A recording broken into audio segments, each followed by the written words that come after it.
గ్రౌండ్ పేరు చెప్పినప్పుడు భయపడాలరా కొడకా. Halo guys, apa kabar kalian semua? Semoga kalian selalu sehat dan selalu dalam lindungan Tuhan. Masih di alur cerita film India ya guys. Film ini berjudul Sarainodo yang dirilis pada tahun 2016 lalu, yang dibintangi oleh aktor favorit Mimin yakni Allu Arjun. Nah, tanpa basa-basi lagi, inilah alur ceritanya. Scene diawali dengan memperlihatkan anak Perdana Menteri yang jahat dan bernama Vikram Danus, di mana dia mendatangi seorang bernama Anwar untuk bernegosiasi soal tanah. Anwar merupakan seorang pensiunan tentara yang mempunyai lahan perkebunan yang luas. Danus hendak menyuruh Anwar agar mau melepaskan atau menjual kepadanya. Anwar yang tahu tentang kebusukan hati Danus, dia enggan melepaskan tanahnya, sehingga Danus tersulut emosi dan langsung membunuh Anwar. Scene kemudian berlanjut, di mana istri dan anggota keluarga almarhum Anwar mendatangi pengacara untuk mengusut kejahatan yang menimpa keluarganya. Mereka mendapatkan warisan tanah seluas 16 are untuk bertani, tapi di dekat mereka telah dibangun tambang minyak sehingga tanah mereka dan penduduk di sana terenggut. Menantunya protes, tapi dia malah diseret dengan kuda dan nyawanya sangat terancam. Polisi, MLA dan lainnya takut kepada mereka. Saat ibu itu menyebut dalang semua itu yang bernama Masud Pehalwan, pengacara langsung ketakutan dan menolak mengambil kasus itu. Tapi dia memberi jalan keluar agar mereka menghubungi pengacara Sri Pati. Dia adalah seorang pengacara yang tidak pernah menang di pengadilan, tapi di luar pengadilan tidak ada yang mampu mengalahkannya. Di mana Sri Pati mempunyai keponakan yang selalu menegakkan keadilan dan tidak akan mengampuni siapapun yang melanggar hukum. Dan yang dimaksud pengacara itu adalah Ganesha yang biasa dipanggil Gana. Singkat cerita, keluarga almarhum Anwar sudah melapor kepada pengacara Sri Pati dan Gana pun memulai aksinya. Seperti ciri khas film India, Gana melawan para penjahat sendirian, memukul dan menghajar habis-habisan. Hingga dia pun menang dan dapat menyelamatkan menantu mereka. Scene lalu berpindah di ruang kerja Umapati. Dia merupakan kepala sekretaris menteri dan sekaligus ayah kandung Gana. Dia bertemu dengan sahabatnya yang bernama Jai Prakash. Dia merupakan pensiunan kepala sekretaris yang terkenal sering membantu orang demi kemakmuran masyarakat. Jai Prakash mengeluhkan perihal pembunuhan yang dilakukan Vikram Danus. Pembunuhan itu dilakukan karena di desa Haredan yang banyak penduduk dengan lahan pertanian sebagai sumber penghidupan mereka. Danus sebagai anak Perdana Menteri malah setuju dengan perusahaan yang membangun tambang minyak di dekat desa mereka, di mana jaringan kalang pipa ditanam di desa mereka. Penduduk desa tidak rela tanahnya direbut paksa oleh perusahaan egois karena pasti tanah desa tersebut akan tercemari limbah. Umapati berkata kalau dirinya tidak bisa membantu Jai. Lalu Umapati malah mengalihkan pembicaraan. Dia menanyakan perihal anak perempuan Jai yang sudah dewasa dan lalu mengajak Jai untuk pergi ke rumahnya. Tapi sayangnya Jai baru sibuk. Scene lalu berpindah di rumah Umapati. Ini adalah Tamis Selvi. Dia adalah ipar Gana dan ini adalah nenek Gana. Nenek dan Selvi sering terlihat tidak akur di rumah. Mereka melihat ayah Gana yang memarahi Sri Pati dan Gana karena telah berperang di luar jalur hukum. Melihat keributan, ibu Gana langsung bertanya apa yang terjadi. Ternyata ayah Gana merasa sangat kecewa dengan Gana yang menjadi pengangguran. Dia ditawari berbagai pekerjaan, malah dia tolak dengan alasan dia tidak menyukainya. Dia masuk militer dan memenangkan banyak medali, tapi 5 menit sebelum dia dipromosikan jabatannya, dia malah mengundurkan diri. Gana berdalih bahwa pertarungan militer itu tidak hanya punya musuh di luar saja ya, tapi di dalam negara juga ada musuh, di mana orang dalam sendiri yang merusaknya. Maka dari itu seseorang harus pergi untuk memperbaikinya. Lalu sang ayah bertanya kepada Gana, apakah kamu tahu Jai Prakash? Dia punya anak perempuan loh. Lalu ayah menyuruh Gana pergi ke rumah Jai Prakash bersama paman Sri Pati untuk melihat anaknya. Dan setuju atau tidak setuju, Gana harus pergi. Singkat cerita, Gana dan paman pergi ke rumah Jai Prakash. Di jalan dia tiba-tiba menghentikan mobilnya karena melihat seorang wanita. Wanita ini bernama Hansita Reddy. Terlihat Reddy yang sedang menyapu jalanan. Untuk mendapatkan perhatian Reddy, Gana membuang kertas di jalanan itu. Reddy langsung menegurnya dan menanyakan masalahnya. Gana malah berkata, masalahnya sangat sederhana. Aku cinta kamu. Ternyata Reddy itu adalah MLA di daerah itu. Dan MLA adalah kepanjangan dari Mutual Legal Assistance yang kerjanya adalah membantu masyarakat mencapai keadilan. Reddy mengancam Gana kalau dia sudah mendapat sabuk merah muda sekali dan sabuk emas 2 kali di karate. Dan sekali pukul dia bisa berabe. Gana malah dengan pede berkata, kamu akan jatuh cinta kepadaku. Kamu akan memikirkanku siang dan malam. Kemudian kamu akan memeluk aku. Reddy yang jijik langsung mendorong Gana. Lalu Reddy pergi dengan sangat kesal. Scene beralih di kediaman Danus yang kedatangan seorang pengusaha kaya bernama Prasad Kumar dan anak laki-lakinya yang bernama Virendra itu. Mereka meminta bantuan Danus atas kasus pemerkosaan dan pembunuhan seorang wanita. Virendra ditanya, tapi jawabannya sangat santai. Itu membuat Danus sedikit marah dan berkata, "Jangan menyia-nyiakan waktuku yang berharga atau hidupmu akan aku rusak." Dia lalu menceritakan kronologi kejadian. Di suatu kampus, dirinya dengan arogan memperkosa seorang wanita itu. Dan wanita itu berisik, lalu dia memukul wanita yang dia mantap-mantap itu hingga tewas. Lalu dia dan anak buahnya pergi mengubur wanita itu. Tapi masalahnya itu ternyata sudah bocor ke media. Danus meminta jaminan tanah 300 hektar kepada Prasad Kumar sebagai upah jika kasus ini diselesaikan. Di scene yang lain, Ramudu dan istrinya mendatangi Reddy untuk meminta bantuan hukum dalam kasus pemerkosaan dan pembunuhan yang dialami putrinya. Reddy berjanji bahwa mereka akan mendapat kepastian hukum dan keadilan. Lalu Reddy menyuruh asistennya agar menyiapkan pengacara dan mengumpulkan semua bukti kasusnya. Scene lalu berlanjut di kediaman Gana. Dia ditanya sang ayah tentang bagaimana hasil pertemuannya dengan Putri Jaiprakas. Gana berbohong dan berkata, "Itu berjalan dengan lancar, bahkan mereka menyambut baik kedatangan kami, ayah. Dia sangat cantik, ayah." Semua keluarga Gana bertepuk tangan mendengar hal itu. Tapi saat Gana menemui Janu bertanya, "Apa kebiasaan kamu?" Gana lalu menjawab, "Tidak banyak, hanya bertengkar 2 kali dalam sehari, bahkan saya mendapat uang dari rumah untuk bermain judi dan mabuk." Janu menjawab, "Kamu sama sekali tidak berguna ya, dan hanya seorang gadis bodoh yang memilih kandidat yang tidak berguna itu." Mendengar cerita Gana, ayahnya kecewa dan pergi. Selvi berkata, "Aku sudah bilang, gadis itu pasti akan menolak Gana." Suami Selvi menawari Gana agar menikahi adik Selvi yang gemuk. Selvi tidak terima dong jika adiknya dinikahi lelaki seperti Gana. Dan mendengar itu, Bibi Sripati tidak terima keponakan yang dianggapnya anak sendiri itu direndahkan oleh Selvi. Bibi berkata, "Berjanjilah kepadaku bahwa kamu akan menemukan peri cantik sebagai menantuku." Dan nenek menimpalinya, "Gak apa-apa kalau kulitnya gelap asalkan tidak gemuk." Scene berlanjut, Gana malah mendatangi rumah Reddy. Dia mengaku-ngaku kalau dirinya adalah pacar Reddy. Reddy menghampiri Gana dan berkata, "Siapa kamu? Beraninya kamu datang ke sini?" Gana berdalih dan melaporkan kalau daerahnya kotor dan meminta Reddy menyapu dan menanganinya. Reddy tidak habis pikir dengan Gana. Reddy menyuruh Gana mencari wanita yang selevel dengannya, tapi Gana malah berkata, jika dia mengejar Reddy, dia tidak akan punya saingan. Dan dalam waktu 4 hari, Gana yakin Reddy akan mulai menyukai dirinya. Scene berlanjut saat Gana sedang makan, ayahnya menghampiri Gana. Lalu tiba-tiba ayah membanting HP baru Gana karena Gana menggoda MLA. Ayahnya menemukan kertas puisi lebay Gana yang berbunyi 1, 2, 3. "Hari ini saya bebas. 4, 5, 6. Hatiku tertuju padamu. Kapan kamu menerima saya? Kapan kamu akan jatuh cinta kepada saya?" Dan begitulah puisi lainnya. Dia berkata jika dia menikahi MLA itu, dia akan mendapatkan rumah, mobil, dan lainnya secara gratis. Scene lalu berlanjut, Sripati dan Gana melihat keributan di luar gedung pengadilan. Mereka yang berkumpul meminta keadilan agar Virendra dihukum karena kasusnya yang memperkosa dan membunuh seorang wanita. Sayangnya pengacara dari pihak korban tidak kunjung datang, hingga sidang pun akan segera digelar. Ditambah lagi seluruh bukti juga dibawa semua oleh pengacara yang tidak datang itu. Mahkamah Agung marah karena sidang kali ini sia-sia tanpa bukti. Lalu Paman Sripati berdiri untuk menggantikan pengacara yang tidak hadir itu. Tetap saja hal itu sia-sia jika tidak membawa barang bukti. Dan singkat cerita, sidang pun terpaksa dihentikan dan kasus ditutup. Orang tua korban sangat sedih menerima semua ini hingga mereka bunuh diri. Semua orang yang melihat sangat terpukul atas kejadian tersebut. Gana yang menyaksikan pun merasa sangat tersayat hatinya. Scene lalu berpindah, Prasad Kumar mendatangi Danus untuk memberikan hadiah. Dia dipersilakan masuk untuk meminum kopi. Saat mereka membuka pintu, mereka semua terkejut melihat anak Prakas dan pengacaranya yang babak belur. Ditambah lagi, kaki Virendra telah buntung. Ternyata itu semua terjadi saat mereka sedang kebar untuk minum dan merayakan kemenangan mereka. Tanpa disadari oleh mereka, Gana ada di sana untuk membalas dendam atas kematian anak Ramudu sekaligus kedua orang tuanya itu. Dia membabat habis pasukan mereka hingga tanpa pikir panjang, Gana telah memotong kedua kaki Virendra. Scene berpindah di rumah Gana. Dia ditanya ayahnya di mana Gana semalaman. Gana menjawab dengan gugup dan mengatakan kalau dirinya bareng teman-teman. Dia kira ayahnya tahu kalau semalam dia menghajar seseorang. Ayah lalu berkata kalau 10 hari lagi DGP alias Komisioner Polri akan pensiun. Dia minta Gana datang di acara pestanya. Pesta pun dimulai dan Gana menghadirinya. Ternyata DGP ada hal yang ingin dibicarakan dengan Gana, makanya dia mengundangnya. DGP berkata kalau dia mendengar Gana telah membunuh Masud Pehalwan. Dia memuji Gana karena Gana melakukannya dengan benar. Tapi dia menasihati Gana agar selalu mengingat satu hal, yakni jangan pernah terlibat dengan orang-orang yang terhubung dengan hukum dan sistemnya. Setelah itu Danus datang dan melihat mata Gana yang silau itu. Dia berkata kepada pengawalnya agar menyelidiki Gana. Gana yang tahu hal itu, dia langsung menghajar anak buah Danus yang mencoba membuntutinya. Sang paman berkata agar Gana tenang, supaya tidak merusak pesta DGP. Untungnya di sana tampak Reddy yang menghadiri pesta itu sehingga emosi Gana dapat terkontrol juga.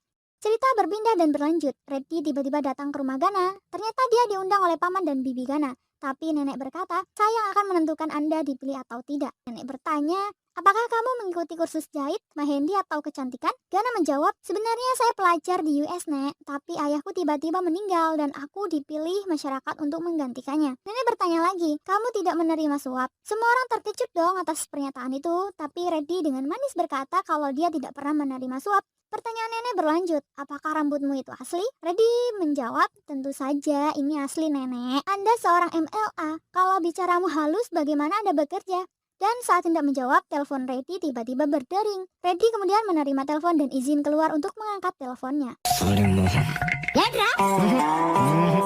Sifat asli Reddy pun keluar. Dia memarahi si penelpon dengan mengancam akan mematahkan tulang Rachel. Nenek terkejut mendengar itu. Ditambah lagi Reddy mengatakan kalau Rachel akan mendapatkan penyiksaan tingkat 3 karena bertanya terus. Lalu Reddy masuk lagi dan bertanya apakah nenek masih mau bertanya kepadanya lagi. Karena takut nenek berkata, apalagi yang harus saya tanyakan pada menantu? Anda terpilih. Lalu Reddy mengatakan alasannya datang ke sana. Dia berkata kalau dia menyukai Gana karena dia orang yang baik dan meminta paman agar mereka sekeluarga datang untuk menyaksikan perjanjian bahwa Gana tidak akan pernah lagi terlibat dalam pertempuran agar pernikahan yang kuat dapat terjalin. Lalu Gana membayangkan sesuatu jika dia harus selalu mengikuti keinginan istrinya dan mengikuti kemanapun istrinya berada. Lalu Gana tidak setuju, tapi Bibi merayunya agar setuju pernikahan dan segera memberikan mereka cucu. Singkat cerita, sumpah untuk tidak bertengkar lagi digelar di depan patung dewa dan disaksikan seluruh masyarakat. Gana disumpah, tapi di tengah dia mengatakan sumpahnya, tiba-tiba teroris meledakkan 2 bis. Semua orang terkejut dan ketakutan. Tiba-tiba seseorang berteriak memanggil Ganesh. Dia berlari menghampiri Gana, tapi tiba-tiba kepalanya dilempar besi sehingga dia tersungkur jatuh dan kepalanya berdarah. Wanita ini tak lain adalah Janu, anak Jai Prakas. Tak lama, orang suruhan Danus menghampiri Janu dan akan membunuhnya. Gana hendak pergi menolong Janu, tapi Gana malah dicegah oleh Reddy karena Gana sudah bersumpah tidak akan bertempur. Lalu Gana marah dan berkata agar melepaskan tangannya. Dia mengambil trisula dan melemparkan kepada orang itu sehingga dia terlempar dan meninggoy. Gana segera menghampiri Janu yang ketakutan. Gana berkata kalau dirinya tahu semuanya dan berusaha menenangkan Janu. Gana menyuruh Janu untuk terus menatap matanya karena Gana akan menghajar musuh. Satu demi satu Gana mematahkan tulang musuh.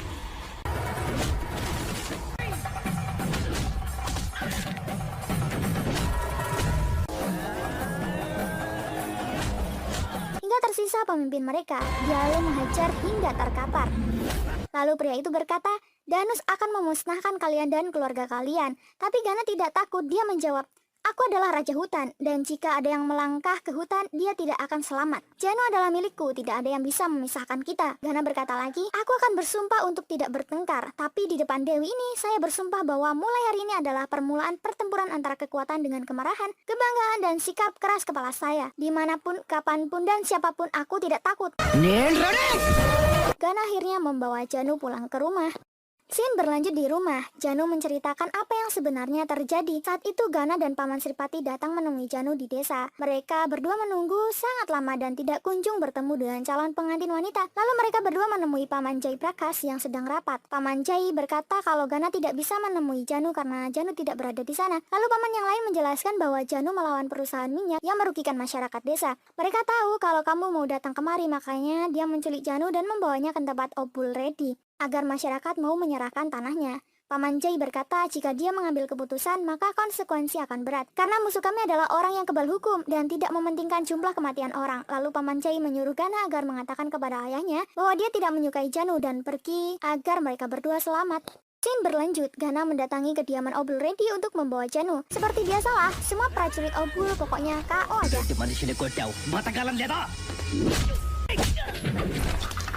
Lalu Gana mencari siapa yang bernama Obul. Obul malah berpura-pura tidak mengenal dirinya sendiri.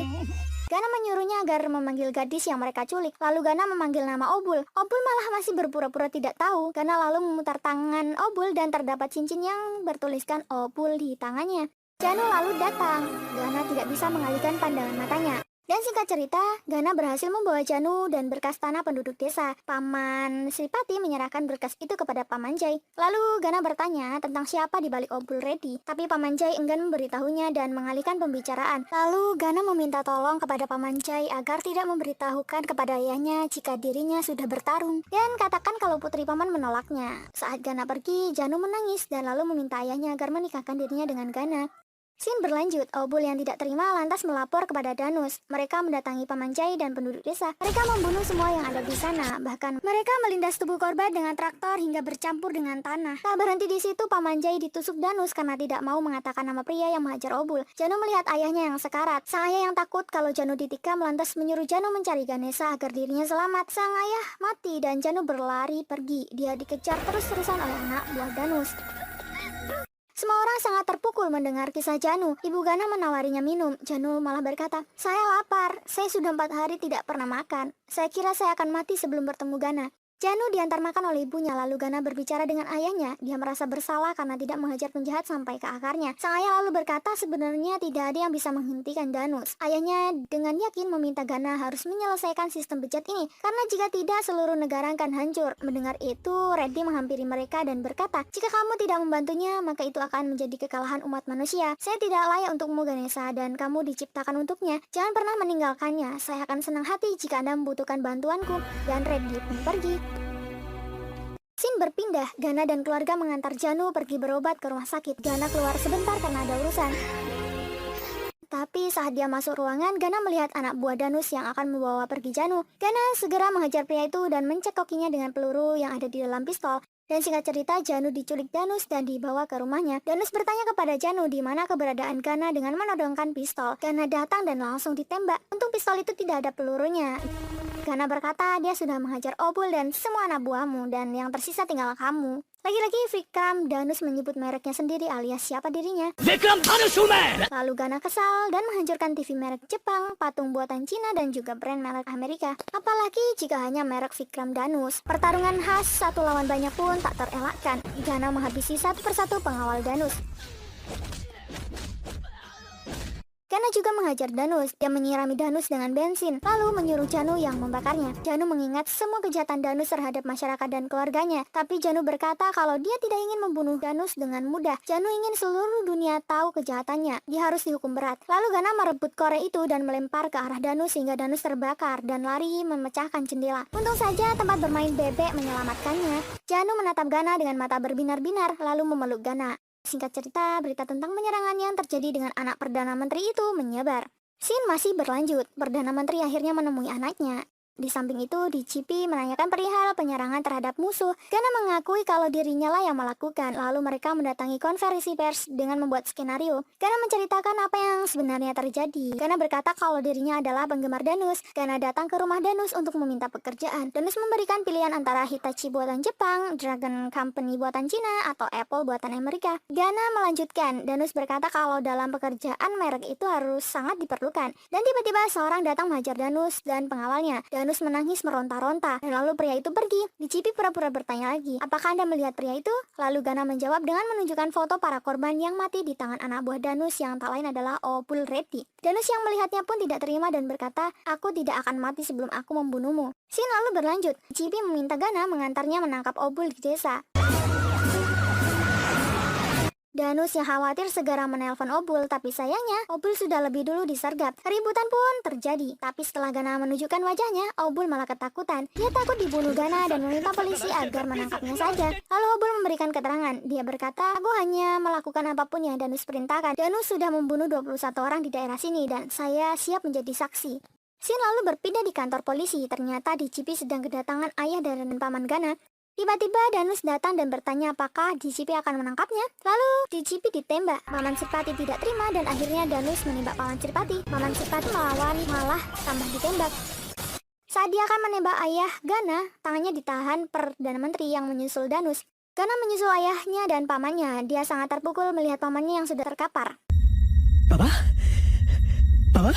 Pengikut Danus menghajar Gana. Gana hanya diam saja, tapi mereka ingin segera membunuh Paman Sripati. Ayah Gana lalu berkata, "Gana, mereka akan membunuh pamanmu." Seketika Gana pun bangkit dan menembaki para tentara itu hingga meninggoy.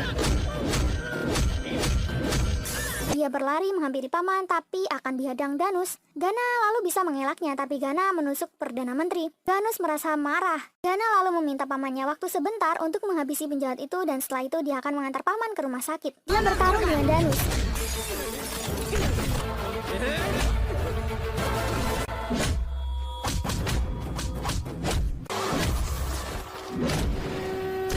Danus mengambil mobil dan akan menabrakkan paman dan ayah Gana. Tapi Gana juga segera menyetir mobil dan menabrakkan mobil Danus yang hampir membunuh orang tuanya itu.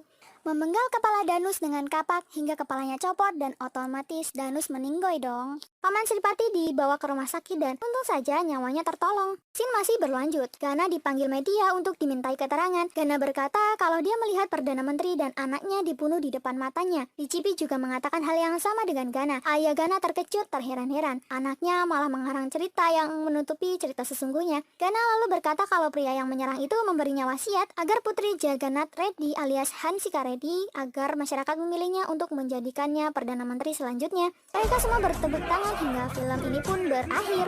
Terima kasih buat kalian yang telah support channel ini hingga kami tambah bersemangat dalam membawakan alur cerita. Jangan lupa tinggalkan like dan saran kalian di kolom komentar dan sampai jumpa di alur cerita berikutnya. Terima kasih.